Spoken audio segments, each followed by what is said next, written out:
नमस्ते everyone, I am Shravya and I welcome you all on eureka lab. और इस वाले लेक्चर में मैं आपको बिहार के बारे में बताऊंगी कि बिहार का पास्ट कैसा रहा, प्राचीन काल में बिहार कैसा था, मध्यकालीन में कैसा था और अभी कैसा है। मुझे पूरा उम्मीद है कि इस लेक्चर के बाद आपको बिहार के बारे में बहुत सारी जानकारियां मिलेंगी जो आपको हो सकता है पहले से नहीं पता हो। तो सबसे पहले शुरू करते हैं बिहार से ही। जो बिहार है वो एक्चुअली में पहले शुरुआत में विहार होता था, वह जिसमें पेट नहीं कटा हुआ है। तो विहार का मतलब हुआ करता था जहाँ पे बहुत भिक्षु क्या करते थे, ठहरते थे, रुकते थे।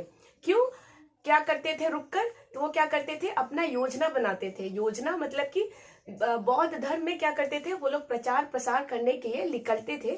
तो जहाँ पे उनको ठहरना होता था तो उस स्थान को क्या कहते थे, विहार कहते थे, विहार। उसके बाद क्या हुआ कि मध्यकालीन भारत में हम आ जाते हैं। मध्यकालीन भारत में दिल्ली सल्तनत के टाइम में वहां के एक शासक जिनका नाम था मिन्हाज सिराज। तो मिन्हाज सिराज के पुस्तक में उनका पुस्तक का जो नाम है वो है तबाकित नासरी। तबाकित नासरी में उन्होंने पहली बार बिहार शब्द का प्रयोग किया था। बिहार जो आज लिखते हैं बिहार, जिसमें पेट कटा हुआ है, तो बिहार वहीं से उत्पन्न हुआ है, वहीं से शुरू हुआ है। पहले बिहार था, बौद्ध धर्म के लोग, बौद्ध भिक्षुक विहार करते थे, घूमते थे, ठहरते थे, अपने धर्म का प्रचार प्रसार करते थे, विहार। उसके बाद बिहार आया जो कि मध्यकालीन भारत में दिल्ली सल्तनत के टाइम में आया। और ये जो बिहार है वह वाला जो बौद्ध भिक्षुक रुका करते थे, तो ये कहाँ से पता चलता है कि विहार जैसा कोई शब्द है? तो ये बौद्ध धर्म में उनका एक ग्रंथ है जिसका नाम है सप्तपथ ब्राह्मण। उनके ग्रंथ का नाम है सप्तपथ ब्राह्मण, उसी में लिखा हुआ है विहार। तो होप आपको आइडिया लग गया होगा विहार का और बिहार का। अब हम चलते हैं बिल्कुल शुरुआत में। शुरुआत मतलब कि 600 बीसी। 600 बीसी मतलब 600 ईसा पूर्व, ईसा के जन्म से 600 साल पहले। तो 600 साल पहले हमारे भारत पे 16 महाजनपद हुआ करते थे। 16 महाजनपद। महाजनपद क्या होता है? तो महाजनपद, महा से महान वर्ड होता है, महा मतलब ज्यादा, भारी। जन का मतलब लोग होता है, पद मतलब जहां पे लोग रहते हैं, ठहरते हैं। तो महाजनपद कहने का मतलब जहां लोगों का संग्रह होता है, जहां लोग रहते हैं, अपना जीवन व्यतीत करते हैं, उनका राजपाट, उनका शासनकाल चलता है। तो 16 महाजनपद में से जो तीन महत्वपूर्ण महाजनपद थे वो कहाँ थे? वो अपने बिहार में थे। और नाम क्या था? तो पहला था मगध, वज्जी और अंग। और मगध को आप इस तरीके से देख सकते हैं, मगध जो है आज का क्या है, पटना हो गया, गया हो गया, ठीक है। और अंग, तो अंग हो गया अभी मुंगेर हो गया, भागलपुर हो गया। और वज्जी, तो वज्जी हो गया आपका वैशाली हो गया, मुजफ्फरपुर हो गया, मैथिली हो गया। वही मैथिली जहां से मैथिली ठाकुर बिलोंग करती हैं, जो कि हमारे भारत की बहुत ही, आप कह सकते हैं बहुत इंपॉर्टेंट पर्सन में से वो आती हैं। इंपॉर्टेंट मतलब बहुत ही महत्वपूर्ण क्या है, वो हमारी कला से भरी हुई एक युवा है जो क्या गाती है, मैथिली सॉन्ग गाती है, या बिहार के कल्चर को, संस्कृति को प्रमोट करती है। भजन गाती है, कीर्तन गाती है, हिंदी सॉन्ग भी गाती है। उनका भजन बहुत ही प्यारा होता है। और उन्हें अभी ही इसी साल क्या मिला है, उस्ताद बिस्मिल्लाह खां अवार्ड मिला है। अब बिस्मिल्लाह खां कहाँ से थे? तो वो भी हमारे बिहार के थे। और वो क्या करते थे, शहनाई वादक थे। तो आप देख रहे हैं कैसे लिंक होते जा रहा है और कितने महत्वपूर्ण लोग हमारे बिहार से थे और बिहार को कितना गौरवान्वित करते आ रहे हैं और करते रहेंगे, ठीक है। तो ये आ गया वज्जी, अंग और मगध। ये तीनों के बारे में मैंने आपको बता दिया, महाजनपद के बारे में। अब ये है कि महाजनपद जो है, तो ये आप पूछेंगे कि महाजनपद ये कहाँ लिखा हुआ है, कहाँ प्रूफ का है? प्रूफ क्या है, प्रमाण का है? तो महाजनपद जो है ये है ना अंगुत्तर निकाय। अंगुत्तर निकाय बौद्ध धर्मों का एक क्या है, स्क्रिप्चर है, उनका एक साहित्य है। उसी में लिखा हुआ है 16 महाजनपद के बारे में बताया गया है, जिसमें से 3 जो महत्वपूर्ण थे वो थे हमारे बिहार के अंदर। और उसमें से जो मगध था वो बहुत ही विशाल, बहुत ही भव्य, उनका राजपाट बहुत हिस्सों में फैला हुआ था। तो क्या करते थे, मगध में क्या कर सकते हैं, एकत्रित था। हमारा भारत जो है पूरा एकत्रित था वहीं पे। वहीं से आप कह सकते हैं शासन और जितने भी होते, किसी भी टाइप के एडमिनिस्ट्रेशन वगैरह क्या होता था, काम में लिया जाता था। उसके बाद कि अगर ये जैसे कि 16 महाजनपद हो गया, उसमें मगध हो गया, तो मगध पे सबसे पहले रूल मतलब किस शासन काल या किस राजा का वंशज था, कौन से राजा सबसे पहली बार वहां पे शासन करने के लिए आए। तो महाभारत और पुराण के अनुसार जो सबसे पहले जो शासक थे वो थे बृहदत्त। बृहदत्त शासक थे, ये महाभारत और पुराण के अनुसार है। लेकिन बौद्ध धर्म के अनुसार जो सबसे पहले मगध पे शासक करने वाला जो शासक था, जो रूलर था, वो था हर्यक डायनेस्टी। ठीक है, और हर्यक डायनेस्टी के समय में मगध का जो कैपिटल होता था वो क्या होता था, राजगृह। ठीक है, कैपिटल जो हुआ करता था हर्यक डायनेस्टी के टाइम में वो था राजगृह। उसके बाद कौन कौन आए हर्यक डायनेस्टी के बाद, किनका शासन चला, किनका चला, तो वो मैं आपको एक बार बता दे रही हूँ कि हर्यक का चला, हर्यक डायनेस्टी, शिशुनाग डायनेस्टी, नंद डायनेस्टी, मौर्य डायनेस्टी, सुंग डायनेस्टी, कर्ण डायनेस्टी और सतवाहना। ये एक सीरीज में है जो क्या है, मगध पे रूल किया। हमारे जो इम्पोर्टेंट महाजनपद में से एक इम्पोर्टेंट जो था मगध, उस पे क्या किए, ये सब शासक आते गए और रूल करते गए। तो हर्यक डायनेस्टी के जो रूलर थे, जो सबसे पहले जो उस पे शासन किए थे, वो थे बिंबिसार। और बिंबिसार के पुत्र थे अजात शत्रु, और अजात शत्रु के पुत्र थे उदयन। और उदयन ने ही एक सिटी बनाया था, सिटी मतलब शहर निर्माण किया था, और उसका नाम रखा था पाटलिपुत्र, जिसको कुसुमपुर भी कहते हैं। तो अब आपको पता चल गया होगा कि पाटलिपुत्र या कुसुमपुर कहाँ से आया है और किसने बनवाया है। तो ये हो गया हर्यक डायनेस्टी और उनके पुत्रों का नाम। उसके बाद आता है शिशुनाग, तो शिशुनाग को रहने देते हैं। नंद डायनेस्टी, तो अगर आपने दूरदर्शन पे चंद्रगुप्त मौर्य देखा होगा तो उसमें क्या है, नंद में महापद्मानंद उस डायनेस्टी के क्या थे, रूलर थे। सबसे पहले शासक महापद्मनंद थे। उनके बेटे का नाम था धनानंद, जो कि बहुत ही क्रूर शासक था, जिनके राज दरबार में गए थे हमारे तक्षशिला के बहुत ही महान गुरु कह सकते हैं, शिक्षक कह सकते हैं, स्कॉलर कह सकते हैं, जिनका नाम था चाणक्य, जिनको कौटिल्य भी कहते हैं। तो तक्षशिला में रहने वाले गुरु कौटिल्य गए थे धनानंद के पास। धनानंद के पास क्यों गए थे, धनानंद के पास गए थे अखंड भारत को जोड़ने के लिए, अखंड भारत निर्माण करने के लिए उनसे विचार विमर्श करने गए थे। लेकिन हुआ क्या था, धनानंद ने उनकी शिखा पकड़ के उनको अपने महल से बाहर फेंक देते हैं, और उसी टाइम वो प्रण लेते हैं कि आप इसके शासन काल को, धनानंद के शासन काल को मैं खत्म करके ही क्या होगा, सांस लूंगा। तो उन्होंने ही बनाया था चंद्रगुप्त मौर्य को। जो अगला शासक होता है वो होता है चंद्रगुप्त मौर्य। तो चंद्रगुप्त मौर्य के बारे में तो बहुत सारी कहानियां हैं, वो बहुत ही महान शासक में से रहे हैं। चंद्रगुप्त मौर्य हो गया, फिर शिशुनाग कर्ण और सतवाहना। तो ये हो गया मगध पे रूल करने वाले हमारे बहुत महान राजा। उसके बाद आता है गुप्ता पीरियड। तो गुप्ता पीरियड में क्या होता है, जो गुप्ता पीरियड शुरू होता है वो होता है श्रीगुप्त से। ठीक है, श्रीगुप्त, और श्रीगुप्त के बाद आते हैं उनके बेटे घटोत्कच के बाद आते हैं चंद्रगुप्त वन, चंद्रगुप्त के बाद वन के बाद आते हैं समुद्रगुप्त के बाद आते हैं रामगुप्त, उसके बाद आते हैं चंद्रगुप्त द्वितीय। ठीक है, चंद्रगुप्त द्वितीय के बारे में बता दूं, उनके ही राज दरबार में, उनके महल में नवरत्न रहा करते थे। नवरत्न मतलब आप कह सकते हैं कि नवरत्न मतलब जो प्रीसियस स्टोन जैसे होते हैं नवरत्न, वैसे ही। तो उनके महल में नवरत्न रहा करते थे, जिसमें से कालिदास थे एक, और कौन थे, कालिदास, जिनके आप बहुत सारी रचनाएं जानते हैं। उसके बाद आर्यभट्ट, जिन्होंने शून्य का आविष्कार किया था, जीरो का आविष्कार किया था। फिर ब्रह्मा मेष और अनमोल सिंह, तो ये इंपॉर्टेंट लोग जो उनके राज दरबार में रहा करते थे, नवरत्न इन्हें कहा करते हैं। उसके बाद कौन है, उसके बाद है कुमारगुप्त। तो कुमारगुप्त ने क्या किया था, नालंदा यूनिवर्सिटी बनाया था। आपको पता है नालंदा यूनिवर्सिटी में पूरे विश्व से क्या होते थे, स्टूडेंट आते थे पढ़ाई करने, बहुत सारे टीचर्स भी आते थे वहां पे शिक्षा ग्रहण करने के लिए, सीखने के लिए, जिसमें से इम्पोर्टेंट नाम है हेंग सेंग। हेंग सेंग कौन है, वो चाइना के रहने वाले थे, और वो क्या थे, एक ट्रेवलर थे, मतलब कि वो विश्व में घूमा करते थे, वहां जाके वहां के कल्चर के बारे में, वहां की संस्कृति के बारे में, पढ़ाई लिखाई के बारे में जाना करते थे। तो चाइना के रहने वाले हेंग सेंग इस नालंदा यूनिवर्सिटी में आते हैं, शिक्षा ग्रहण करते हैं, और वहां पे शिक्षक भी बनते हैं आगे जाके। तो आप देख सकते हैं।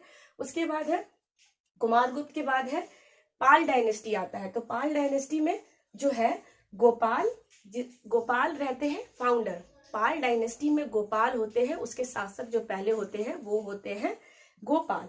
और गोपाल ने क्या किया था, मुंगेर को कैपिटल बनाया था। तो ये चीज आप याद रखेंगे। ओदंतपुरी यूनिवर्सिटी बनाया था। ओदंतपुरी में जो यूनिवर्सिटी है ओदंतपुरी, उन्होंने ही बनवाया था गोपाल ने, जो कि पाल डायनेस्टी के रूलर थे, पहले रूलर थे। इन्होंने बुद्धिज्म का, बौद्ध धर्म का बहुत ही प्रचार प्रसार करवाया था। उसके बाद आते हैं धर्मपाल। तो धर्मपाल क्या करते हैं, वो बनाते हैं विक्रमशिला यूनिवर्सिटी, जो कि कहाँ है, भागलपुर में। तो आप देख सकते हैं कितने बड़े बड़े यूनिवर्सिटी हमारे बिहार में हुआ करते थे, और कितने लोग, मतलब कितने स्टूडेंट बाहर से पढ़ने हमारे बिहार में आया करते थे। अब आ जाते हैं बौद्ध धर्म और जैन धर्म। तो बौद्ध धर्म और जैन धर्म, इन दोनों का भी उत्पत्ति जो है बिहार में ही हुआ था। तो बौद्ध धर्म के बारे में बता दूं, जिनके बारे में हम बहुत अच्छे से जानते हैं, उनका नाम है महात्मा बुद्ध। महात्मा बुद्ध कह ले या गौतम बुद्ध कह ले, ठीक है। तो उनका जन्म कहाँ हुआ था, उनका जन्म हुआ था लुम्बिनी नेपाल में, ठीक है, लुम्बिनी नेपाल में, जिसको कपिलवस्तु भी कहते हैं। बट वो जब 29 साल के थे तो क्या हुआ कि वो वैशाली आ गए। वैशाली जो हमारे बिहार में है, वैशाली आने के बाद अलाम कलाम उनके क्या हुए, अलाम कलाम से वो मिलते हैं। मिलने के बाद क्या होते हैं, वो उनके गुरु बनते हैं, उनसे ही वो शिक्षा ग्रहण करते हैं। और कौन सी शिक्षा, तो सांख्य दर्शन एक शिक्षा का ये होता है, क्षेत्र होता है। तो सांख्य दर्शन के बारे में उनसे क्या करते हैं, शिक्षा ग्रहण करते हैं। 29 साल में वो क्या करते हैं, घर छोड़कर आते हैं। और क्यों आते हैं घर छोड़ के, क्योंकि उनको जिंदगी के बारे में उन्हें ज्ञान की प्राप्ति चाहिए थी। उसके लिए वो क्या करते हैं, घर को त्याग देते हैं। और त्यागने के बाद वो आते हैं वैशाली में आते हैं, ठीक है। उसके बाद क्या करते हैं, सांख्य दर्शन की शिक्षा उनको अलाम कलाम ने दिया था। 6 साल तक वो मेडिटेशन करते हैं। 6 साल तक वैशाली में रह के मेडिटेशन, मतलब योग मुद्रा में रहते हैं और मेडिटेशन करते हैं। 6 साल के बाद भी कुछ नहीं होता तो फिर वो जाते हैं बोध गया, ठीक है। बोध गया जाते हैं। तो बोध गया जाने के 8वें दिन उनको क्या मिलती है, ज्ञान की प्राप्ति मिलती है। तो बोध गया में जब वो जाते हैं तो वहां जाने के बाद एक महिला उनको खीर खिलाती है। खीर खिलाने के बाद फिर से वो मेडिटेशन में बैठते हैं और 8वें दिन उनको ज्ञान की प्राप्ति होती है। और बोध गया में कहा, तो फाल्गुनी रिवर या फिर निरंजना रिवर के किनारे पीपल वृक्ष के नीचे वो बैठते हैं, मेडिटेशन करते हैं और 8वें दिन उनको ज्ञान की प्राप्ति होती है, ठीक है। तो ये चीज आप याद रखेंगे। जैन धर्म के बारे में, तो जैन धर्म में जो सबसे इम्पोर्टेंट धर्म गुरु है उनके बारे में आप जानते होंगे, जो कि है महावीर जैन। और इसमें 24 तीर्थंकर रहे हैं। जैन धर्म में 24 तीर्थंकर रहे हैं। तीर्थंकर वो होते हैं जो धर्म गुरु कहते हैं ना, बहुत जाने माने धर्म गुरु, जो उस धर्म को बहुत आगे लेके जाते हैं प्रचार प्रसार में। तो वैसे ही जैन धर्म में 24 तीर्थंकर रहे हैं। जो पहले तीर्थंकर रहे हैं उनका नाम है ऋषभ देव, और जो 24वें रहे हैं उन्हीं का नाम है महावीर जैन, जिनके बारे में हम सब जानते हैं। तो इनका जन्म कहाँ हुआ था, कुंडल ग्राम वैशाली में हुआ था। और ये 30 साल की उम्र में घर को छोड़ते हैं। क्यों, ज्ञान की प्राप्ति के लिए। और उसके बाद क्या करते हैं, मेडिटेशन में लग जाते हैं। मेडिटेशन करते हैं 12 साल के लिए। 12 साल मेडिटेट करने के बाद 42 ईयर्स की एज में, 42 साल में उनको मिलती है ज्ञान की प्राप्ति। तो आप देख सकते हैं बौद्ध धर्म, जैन धर्म, ये सब कहाँ उत्पन्न हुआ है, ये सब हमारे बिहार में ही उत्पन्न हुआ है। फिर आ जाते हैं मेडिएवल टाइम, मतलब मध्यकालीन भारत। मध्यकालीन भारत में दिल्ली सल्तनत के बारे में बता दिया मैंने, मिन्हाज सिराज की किताब में लिखा हुआ है बिहार के बारे में। और क्या, मॉडर्न में जब आएंगे, मॉडर्न इतिहास में, तो वहां पे है ना बिहार टाइम्स क्या था, एक मैगजीन था। उस मैगजीन में बिहार के बारे में मेंशन किया गया था कि बिहार को क्या होना चाहिए, एक अलग प्रांत घोषित कर देना चाहिए, एक अलग राज्य बना देना चाहिए, जो कि 1893 में ये मैगजीन आया था, बिहार टाइम्स। उसके बाद 1906 में क्या हुआ था कि राजेंद्र प्रसाद और महेश नारायण ये दोनों मिलके पटना जाते हैं और वहां पे स्टूडेंट संघ, विद्यार्थी संघ जो था, उनसे क्या करते हैं, मीटिंग करते हैं, डिस्कशन करते हैं कि बिहार को कैसे बंगाल से अलग किया जाए। बंगाल खुद में एक स्वतंत्र राज्य बनना चाहता था। इसके बारे में शुरू से ही, बहुत प्राचीन काल से लोग चाहते थे कि बिहार अलग हो जाए बंगाल से। तब क्या था कि बंगाल में इस टाइम में, जैसे कि आप 80s का ले ले पूरा टाइम, 1800 का या फिर 1890 या फिर 90s का ले ले, तो क्या था कि 80s का ले ले सॉरी, तब क्या था कि बंगाल में बिहार था, असम था, उड़ीसा था, झारखंड था और आपका बांग्लादेश था। तो बंगाल एक बहुत बड़ा राज्य था, उसके अंदर ही बिहार, उड़ीसा, झारखंड, बांग्लादेश क्या थे, सम्मिलित थे। तो बिहार हमेशा से क्या था, अलग होना चाहता था, स्वतंत्र होना चाहता था। तो 1906 में वही राजेंद्र प्रसाद और महेश नारायण जी पटना में जाते हैं और स्टूडेंट से, विद्यार्थी संघ से डिस्कशन करते हैं, मीटिंग्स करते हैं कि कैसे बिहार को बंगाल से अलग किया जाए। और क्या होता है कि 1912, 1912 और 22 मार्च के दिन बिहार क्या होता है, बंगाल से अलग हो जाता है। बट बिहार जब बंगाल से अलग होता है 22 मार्च 1912 को, तो उस बिहार में कौन और रहता है, उस बिहार में उड़ीसा भी रहता है, झारखंड भी रहता है। तो क्या है, फिर बिहार को अलग कर दिया जाता है उड़ीसा से, मतलब उड़ीसा बिहार से अलग हो जाता है। और ये कब होता है, तो 1936 में, 1936 में बिहार से अलग हो जाता है उड़ीसा। लेकिन अभी भी बिहार में कौन है, झारखंड है। तो बिहार में झारखंड है। तो बिहार से झारखंड कब अलग होता है, तो 15 नवंबर 2000 को, 15 नवंबर 2000 को बिहार से क्या होता है, झारखंड अलग हो जाता है। और बिहार के बारे में कुछ पॉलिटिक्स में जान लेते हैं। तो बिहार में लोकसभा की सीटें, जो सेंटर में लोकसभा है वहां पे बिहार की सीटें लोकसभा में कितनी है, तो 40 है। राज्यसभा में कितनी है, तो 16 है। एमएलए, विधान परिषद कितने हैं, कितने विधान परिषद में मेंबर है अभी, तो 243 है आउट ऑफ 250। और एमएलसी कितने हैं, एमएलसी मेंबर ऑफ काउंसिल कितने हैं, तो वो है 75। और बिहार का एरिया, क्षेत्रफल कितना है, तो 94,163 स्क्वायर किलोमीटर पूरा बिहार का क्या है, क्षेत्रफल है। डिस्ट्रिक्ट कितने हैं, तो 38 डिस्ट्रिक्ट है। ऑफिशियल एनिमल कौन है, तो गौर है। ऑफिशियल एनिमल क्या है, गौर है। और यहाँ पे बहुत महान पुरुष रह चुके हैं और आए दिन आते रहते हैं, बनते रहते हैं, क्योंकि हमारा बिहार ही इतना स्वर्णिम काल रहा है और ये आज तक एग्जिस्ट में है। और मुझे पूरा उम्मीद है कि कई हजारों साल तक बिहार में बहुत ही अच्छे अच्छे लोग आएंगे और बिहार को गौरवान्वित करेंगे। जिसमें से कुछ इंपॉर्टेंट पर्सन है, मैं उनके बारे में बता देती हूँ। तो है बाबू कुंवर सिंह, ये क्या थे, जगदीशपुर के रहने वाले थे। और जगदीशपुर कहाँ है, तो ये आरा में है। वहाँ के क्या थे, जमींदार थे। आप 1857 का रिवॉल्ट अगर थोड़ा बहुत भी जानते होंगे, तो 1857 की क्रांति में इनका बहुत बड़ा योगदान रहा है। ये 80 साल के थे और अंग्रेजों से एकदम डटकर सामना किए थे, उनको कह सकते हैं पूरा लोहा दिए थे। तो आप देख सकते हैं एएन सिंह, जो अनुराग नारायण सिंह, इनके बारे में भी आप जानते होंगे। राजेंद्र प्रसाद, जो हमारे पहले प्रेसिडेंट रहे हैं भारत के। जेपी नारायण, इनके बारे में तो क्या ही बोले, ये तो इतने महान रहे हैं, इनके ऊपर तो आप देख सकते हैं कि जो पटना का एयरपोर्ट है वो क्या है, जेपी नारायण इन्हीं के नाम पे है। उसके बाद श्री कृष्ण सिंह, जो कि हमारे पहले बिहार के क्या रहे हैं, आप कह सकते हैं तब के टाइम में प्रधानमंत्री हुआ करता था। तो बिहार के पहले चीफ मिनिस्टर श्री कृष्ण सिंह थे। चाहे वो जगजीवन राम हो या फिर सुब्रतो रॉय, जो कि क्या है, सहारा इंडिया के चेयर पर्सन और मैनेजिंग डायरेक्टर या फिर आप फाउंडर कह सकते हैं, वो भी बिहार से ही रहे हैं। प्रकाश झा, जो कि क्या है, एक मूवी डायरेक्टर है, बहुत ही अच्छा मूवी बनाते हैं। प्रकाश झा हो या फिर शत्रुघ्न सिन्हा हो, जिनकी बेटी सोनाक्षी सिन्हा है। और फिर चाहे रामधारी सिंह दिनकर हो, जिनकी कविताएं सुनकर आप एकदम मंत्रमुग्ध हो जाते हैं। फिर आप सुशांत सिंह राजपूत को देख ले, मैथिली ठाकुर को देख ले, शारदा सिन्हा को देख ले, मनोज वाजपेयी को देख ले, और फिर उसके बाद ईशान किशन को देख ले। फिर आनंद कुमार, जो सुपर 30 के क्या है, डायरेक्टर है, जो क्या होता है, बच्चों को तैयारी करवाते हैं, एग्जाम की प्रिपरेशन कराते हैं फ्री ऑफ कॉस्ट में।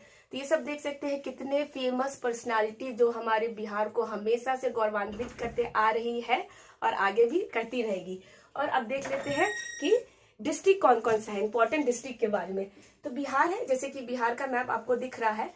तो बिहार में यहाँ से शुरू करते हैं। बिहार की ये क्या है, ये नॉर्थ है, ये ईस्ट है, और ये वेस्ट है, और ये क्या है, साउथ है। तो हो गया उत्तर, दक्षिण, पूरब और पश्चिम। उत्तर, दक्षिण, पूरब, पश्चिम। तो उत्तर में क्या है, जो हमारे उत्तर में हिमालय है, हिमालय पर्वत है। और इधर क्या है, उत्तर, फिर हो गया पूरब, पूरब में क्या है आपका वेस्ट बंगाल है, नीचे क्या है झारखंड है, और इधर क्या है उत्तर प्रदेश है। तो इस चीज को क्या करेंगे आप याद रखेंगे। मैं आपको फटाफट से कुछ डिस्ट्रिक्ट्स के बारे में बता देती हूँ जो आपको जानना चाहिए, ठीक है। तो यहाँ से शुरू करेंगे। ये क्या है, यहाँ पे ये चंपारण है, जिसमें वेस्ट चंपारण, ईस्ट चंपारण है, फिर सीतामढ़ी है, मधुबनी है, सुपौल है, अररिया है, किशनगंज है, पूर्णिया है, कटिहार है। और यहाँ से शुरू करेंगे तो रोहतास है, गया है, नवादा है, रोहतास है, रोहतास के बाद यहाँ औरंगाबाद है, गया है और नवादा है, जमुई है, बांका है, भगलपुर है। और यहाँ पे क्या है, यहाँ पे कैमूर है, यहाँ पे बक्सर है, यहाँ पे सारण है, यहाँ पे भोजपुर है, यहाँ पे सिवान है, और यहाँ पे क्या है गोपालगंज है। और जो बिहार है, बिहार को बीचों बीच कौन सी गंगा नदी क्या करती है, डिवाइड करती है बराबर हिस्सों में, जो कि ऊपर का नॉर्थ बिहार कहलाता है और नीचे का साउथ बिहार कहलाता है।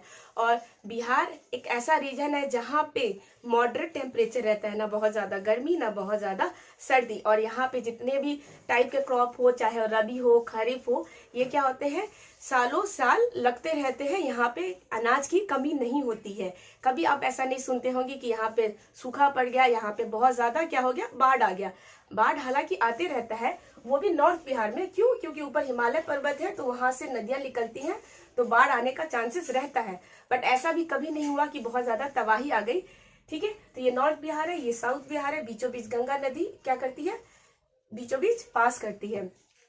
बिहार के बारे में तो ऐसे बहुत सारी चीजें हैं जो कहा जा सकता है, और लेक्चर बहुत लंबा हो जाएगा। होप कि आपको इतनी सारी जानकारियां मिली होंगी, तो आपको बहुत अच्छा लगा होगा। या हो सकता है कि इसमें से आप बहुत कुछ जानते होंगे ऑलरेडी, और बहुत कुछ अभी सुने होंगे, या फिर आपके लिए बिल्कुल नया होगा। तो आपको कैसा लगा ये पूरा बिहार के बारे में जान के? अपने व्यूज, अपने विचार को कमेंट सेक्शन में रखें। और इस चैनल पे मेरे बहुत सारे लेक्चर्स डले हैं, उस लेक्चर्स को भी देखिए, इस वीडियो को लाइक करें और इस चैनल को सब्सक्राइब करें। मैं मिलूंगी नेक्स्ट वीडियो में। टिल देन आप अपना और अपनों का ख्याल रखें। Thank you.